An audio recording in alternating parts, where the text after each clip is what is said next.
Hi everybody and welcome back to Discard Dead, where we like to open boosters, boxes and decks of old, out-of-print trading card games. I hadn't realized until just the other day that I had actually opened stuff, be it boosters, boxes or decks, for 50 different games. That's insane. It really surprised me and I thought, this is pretty cool, so I wanted to do something to celebrate. The last booster medley I said that I actually really like doing these medleys, these segments. And I figured it'd be nice to do another, but this time from the first boxes that I opened on the channel, even before it became Discard Dead. So, having said that, today's games are going to be from the Terminator. We've got the Coils of the Snake from the Naruto card game. We've got Distortion from the Dot Hack Enemy card game, a pack of the Simpsons. We've got a pack of the Age of Sigmar Champions, Man of Steel from the DC VS system, Ravenloft from Spellfire, and a pack of Hyborian Gates. So a number of these, like I said, these are all packs from games that I've opened booster boxes at the very beginning of the channel whenever I found time to actually make a video. A number of these have got ultra rares or super rares or whatever you want to call them. So it'd be really interesting if we managed to pick up a few of those along the way. Okay? And of course, being a booster medley, there's going to be a little bit of something different at the end. So first off, we've got the Terminator. I'm going to do this like every other booster medley I've done. I'll go through a quick run through of the game, a few details, and then we'll just crack into it. So released by Precedence in 1999, shortly after the Tomb Raider card game, I think. The Terminator TCG allows players to recreate the harrowing game of survival of Sarah Connor as she is hunted by the seemingly invincible Terminator, or act out skirmishes between the human resistance and the menacing AI-driven Skynet, the cybernetic horror of the future. It sort of plays like a board game. You have locations and move characters around, and they have skills that they can do as well. They can look for stuff too. First off, we've got Nightfall. Nightfall is a condition card.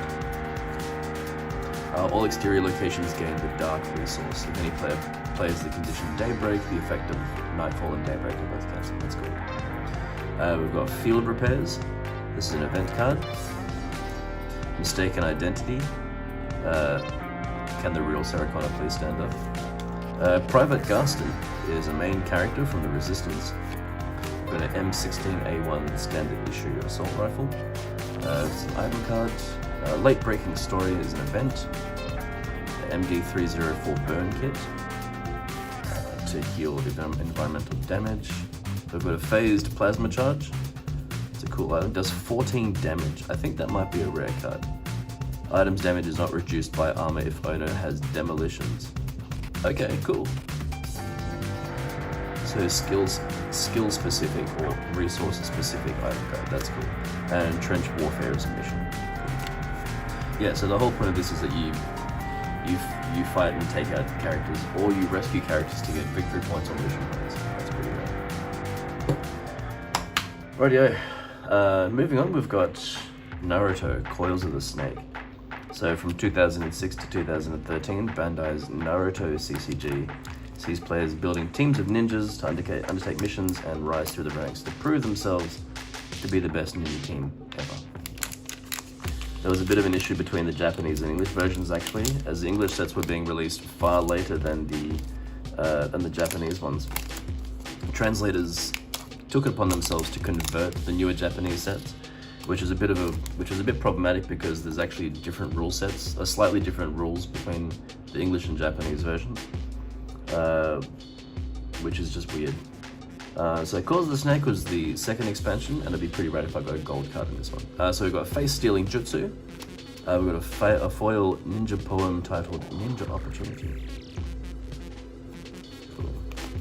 Sasuke Uchiha. Sonic Fang, I think this might be our rare card, cool.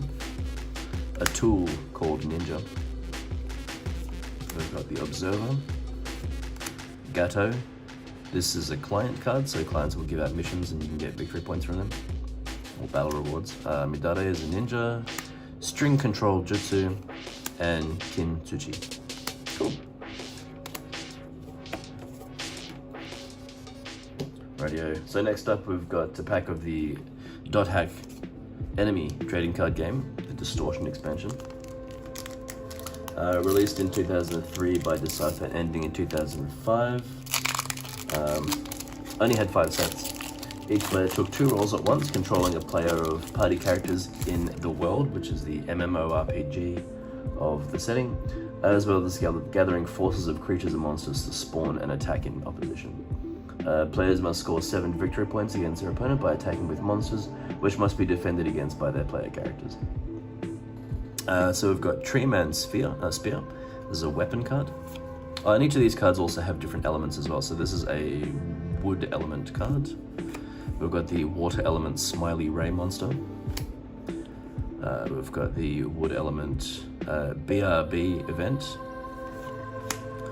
This is the lightning element skill Rye Wipe. The fire element skill Vac Wipe. The wood element monster Amazon. We've got the earth element weapon Fugaku. The merman spear. The cedar wand. A snakeoid is a lizard monster, and the Ryokugan is a wood element type item. Well, it's been ages since I've seen these cards. Moving on, we're going to be cracking into a pack of The Simpsons. We've got Sideshow Bob as our character artwork there. From 2001, players essentially build their own mishmash of episodes where scene cards are populated with characters to amass a set number of points. There weren't any expansions after this. Oh, we've got a foil at the very beginning. There weren't any expansions, and it's fairly rules light. Probably living out of the sphere of interest for more serious or strategic gamers. We've got Dumb Luck is an action card for the Homer Simpson deck. So these are pretty much going to be all characters, I think. We've got Bobo. Each of these characters have got different traits, and these traits can be attached. These characters can be attached to scenes that either match or don't match the traits of each other. We've got Jasper, he's a bitter old uptight coot. Lunch Lady Doris is a bitter fat hash slinger from the faculty. We've got Sideshow Mel. Wendell, the sickly oddball kid. So Krusty's Clown College. So you need 6 characters that match one or any of these traits to complete the scene, or you need 4 characters that don't match any. So Fat, Idiot, and Oddball. We've got the Couch. Another action card. We've got Check the Rules for Homer. Star Power for Krusty. And we've got Kang and Kodos. This is our rare card. This is an Alien Oddball duo.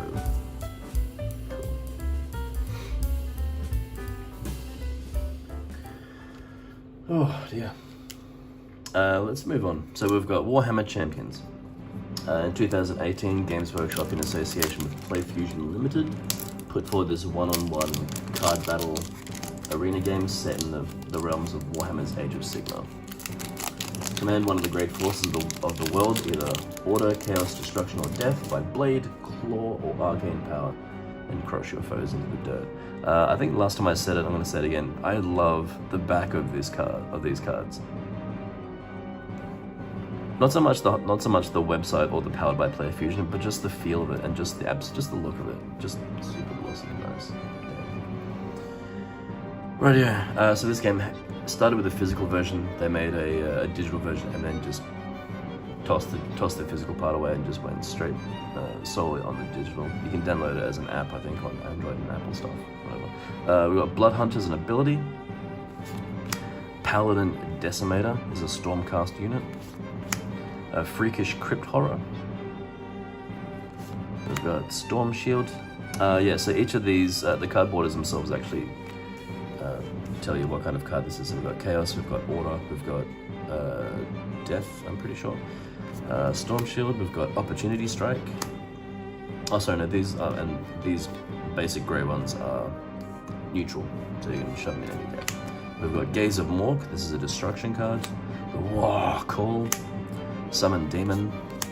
Bloody Thirst, Kairos Fate Weaver. Kairos Fate Weaver is a champion, and a Greater Demon of Zench. Skull Throne is a blessing. Whoops. We've got Barrow's White King is a champion of death, and we've got the Blood Feast spell as well, which is our foil. Awesome. I like the foils in this game. They're not super flashy,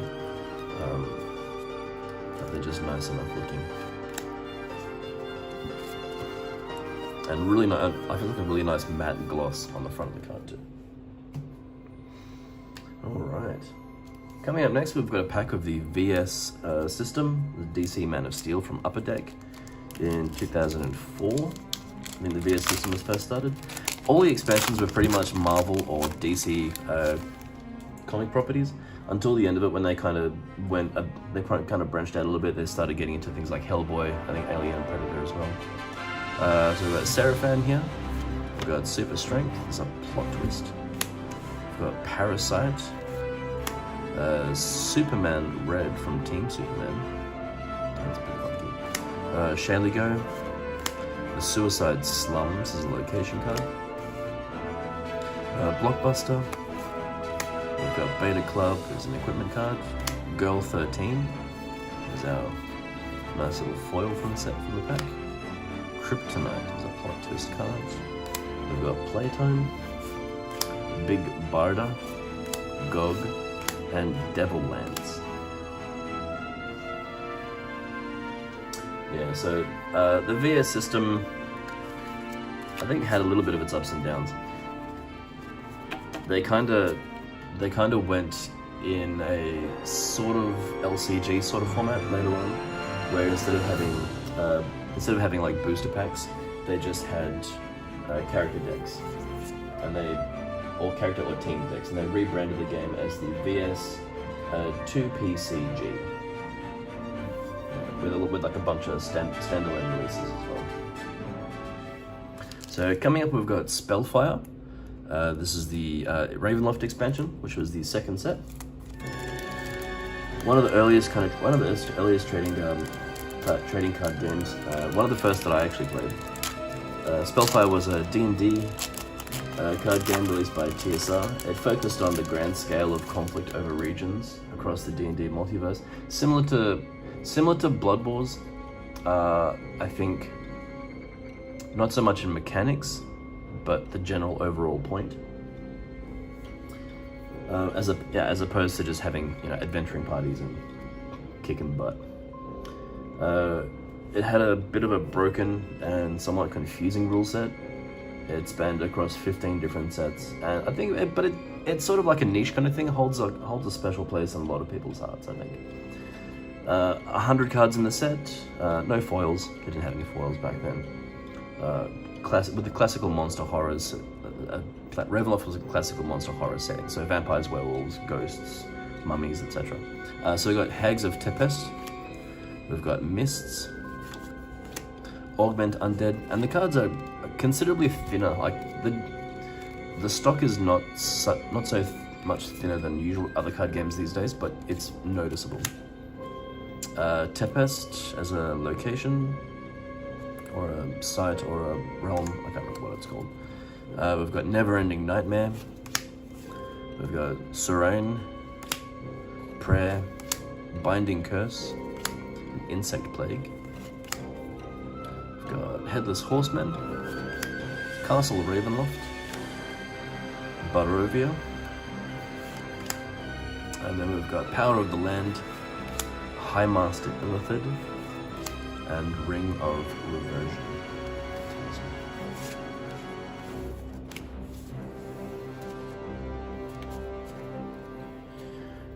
Rightio, moving on to our last pack from the medley, we've got the Hyborian Gates card game, released by Cards. Another oldie, actually. Hyborian Gates is a game of interdimensional warfare as players take the role of generals.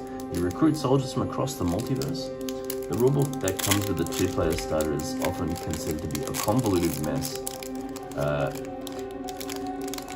There are a number of important aspects of the game which you kind of really have to be able to understand properly to play the game appropriately. But a lot of these key points they just touch on briefly, and in extremely little detail. That's interesting.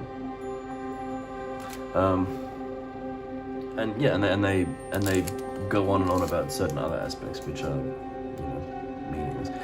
Quickening Mists. The game sort of plays a little bit like Magic, kinda. In the sense that you are gaining power from certain cards to play other cards, but not quite in the same way. You can play cards from your hand into your ready zone, and then you use the power from what are called gates to move into dimensions. So we've got Quickening Mist. Oh yeah, a lot of rotations too. Helios, Absorption. We've got The Rider, Glitz, Energy Mountain, Strength Bonus, Pontus's Gate. We've got a Pyramid card. A second. So we've got the Georgian Avian, Unicorn of Zen, the Bringers of Light, Amazons of Troy, Energy Fields, and Sea Challenger. So I think I've gone over this before. These are pyramid cards. You can punch them out and make a cool little pyramid stand. I think I've opened about, oh gosh, how many have I opened? I think I've opened like 4 boxes of this already.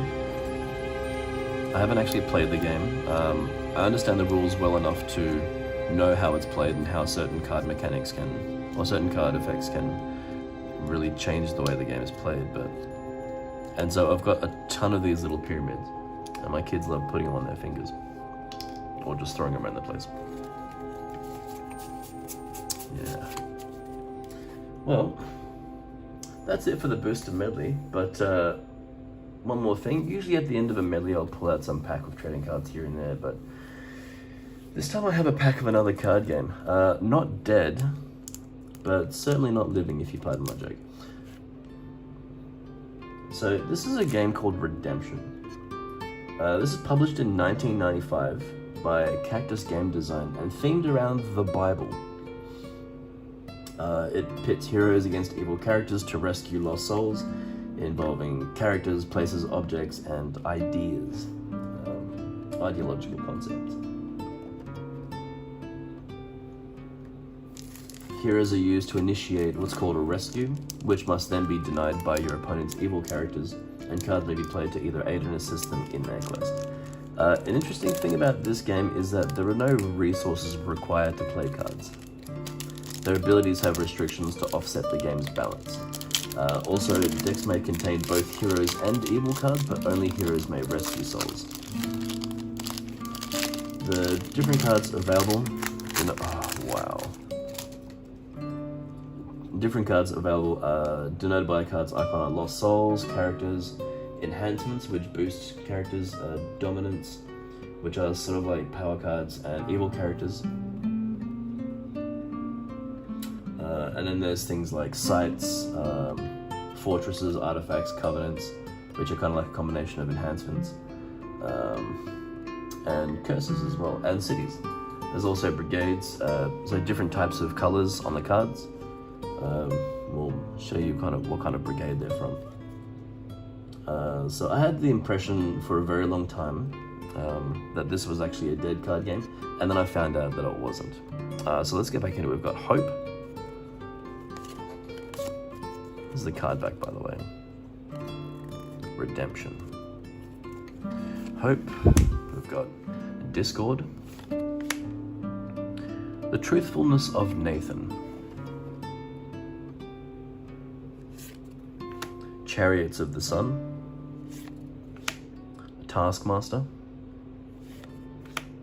Salome. Gideon. And Mary. I think this might be a rare card. I'm not too sure. But Mary sort of seems like a big deal.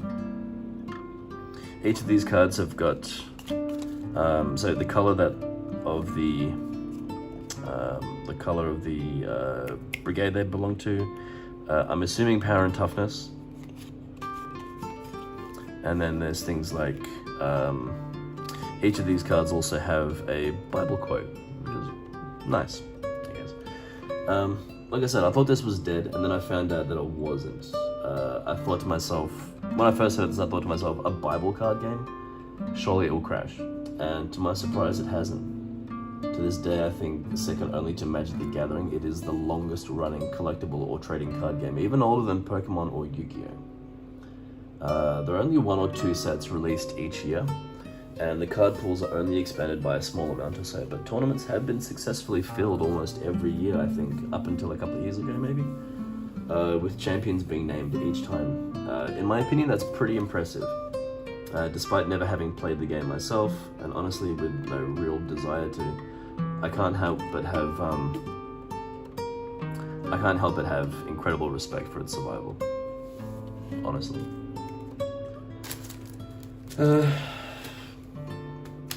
Well, that was my little celebratory booster medley. I had an opportunity to showcase my first dead card games. Card games have always really been a passion for me, having started playing with Magic in school when I was in high school, getting into games like Wyvern and Spellfire when I was a little older, and then I remember seeing games like Marvel Overpower, Middle-earth, when I went to random hobby shops or toy shops or whatever. Always been fascinated. I got into Pokemon and Yu-Gi-Oh! When they came out, and reading magazines with articles for things like Blue Dragon and Magi Nation as well. And I wish I'd had the foresight to jump on it.